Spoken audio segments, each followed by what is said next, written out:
A kitchen today can't just be a working kitchen, because in reality, in today's new world, all kitchens work. So we're asking much more from our kitchens. We're asking them to work for us.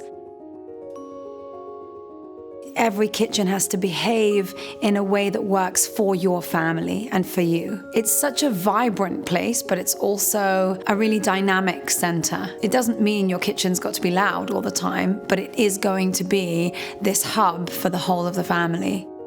From my perspective, interior design is all about enhancing lifestyle. If what I do is about improving the way you live, then I really have to understand how you live. That means it's important to ask the right questions. Something I like to ask people to do is make notes about the way you behave in your kitchen, because all of those things build this really incredible picture.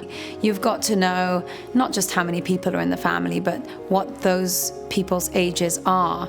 Sometimes what their hobbies are, sometimes what their likes and dislikes are. Once the kitchen is designed, it's very, very tough to change later. If you are using it as a family space, you've got to think of practicality. How many bins do you have? Is one bin really enough? Is one fridge enough? These things aren't glamorous, but they make a massive difference to your everyday life. How you live on a day-to-day basis really will inspire how you use that kitchen. What you do need to make sure is you understand that with the aspect of functionality or practicality, there are limitations.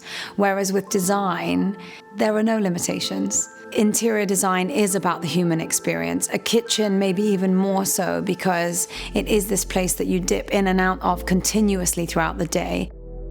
The kitchen is filled with different uses and dynamic uses and different energies. It literally is the soul of a home.